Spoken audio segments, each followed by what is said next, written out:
Hey beauties, welcome back to my channel. Today I'm going to be doing an eye look using a new palette from the Balm. This is Nude Beach. It's the volume 3 of their little series.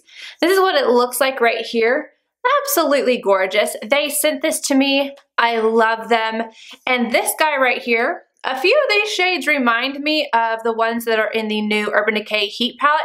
And I kind of ended up creating a look that I would get out of this Sweet Peach palette. So it's almost like the best of both worlds in this one. And I had no issues with anything like not being pigmented, not blending of the colors that I use. I have not used all the palette. I did have a little bit of fallout with the deep purple shade, but I think that happens with every deep purple shade I've ever put on my eyes, let's be honest. You can get your hands on this palette on thebalm.com, and this guy runs for $36, not bad. Super cute shades. You've got a few matte shades. I love that Brilliant is matte in here. I actually was able to use that all over my eye to set it when I usually use Blanc Type for MAC. This shade reminds me a lot of this, like this one right here reminds me of a shade from the Sweet Peach palette for sure. So we've got matte, matte, this is basically matte, matte, matte, and matte. And then the rest are shimmers and they're flipping gorgeous. Ooh, I tried not to do a really warm eye look today. I was like, do not do it, Mel. I would say that this one is my favorite of their nude shadow palettes. Something about the colors just, they speak to me. I really love them. And for $36, I mean, you really can't go wrong with it. It's a great palette. I'm gonna show you guys swatches of the palette and then I'm gonna jump into this tutorial and I will talk to you guys at the end. So let's jump into this. I already set the entire eye using Brilliant, and now I'm taking Babe on a MAC 242. I'm gonna pop this all over the lid. Now I'm going to take Bright on a MAC 217 and I really dusted off any excess on this because I want it to go on lightly. So I'm in the crease first and then I'm going to start buffing it upward. I'm going to add product as I go, but I don't want to go in too deep right away just because I don't want my eye to look too pink. Every time I lay down my brush, I'm starting in the crease though, so that we don't get too much of this deepness too far up. When the product is off of my brush, that's when I start to blend upward.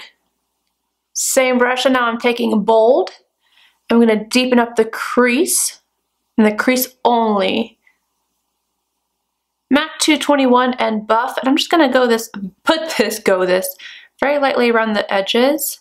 And this is going to add a little bit of a sheen to the outside edge of this. If you do not want that sheen, just don't do this. You can always just take a clean blender brush and just go around the edges, but I want to add this sheen here. Going back in with a little bit more of Babe. I wet my brush this time and I'm just kind of carving out the crease a little bit. This wet is really intense, it's really nice. Wayne Goss number 19 and a little bit of Brave. I'm going to deepen up this outer corner. MAC 219 and Bright, and I'm going to pop this right on my lower lash line. Going in with Bold, basically mocking what I did in the crease right underneath. And a little bit of Brave right on this outer corner here. I'm going to take my highlighter. I'm using the new NARS palette. This is 4 Day Plague. I'm going to take the shade right here. I'm using a MAC 283 for this. I'm just going to pop it on the inner corner and brow arch. Then I'm going to put on my liner and mascara and I'll be back. Alright, the liner that I used is from MAC. This is Rich Ground. I always use this. I honestly prefer this to a black liner. It's just my preference. Throw on some mascara and then I put on MAC Stripdown and an oldie but a goodie. This is Bite Beauty Honeycomb. It's still good. You know you gotta throw your lipstick away when it starts stinking. But I used to wear this all the time and I don't know why, but I haven't reached for it. So I was like, let me put this on my lips. I love this color and this formula is like one of my absolute favorites. Before I say goodbye to you guys, I'm gonna address this hair. I don't know if everyone saw I am growing out my hair. I don't even know if it will go up at this point because it's pretty long, but people keep thinking that I've dyed it. My hair is all brown. It's dark brown. There's no gray. A lot of people think there's gray. It's the lights bouncing off of my hair. I cannot get my hair to do right without hairspray. I mean, it doesn't look like this in person. I don't know, but if I don't have my lights, then you can't see me, and I just promise my hair, I didn't dye it gray. I swear to God I did not dye it gray. Anywho, I hope you guys enjoyed this video. Let me know if you did by giving it a big thumbs up. Subscribe if you're not already, and I will see you guys in my next video. Bye, guys.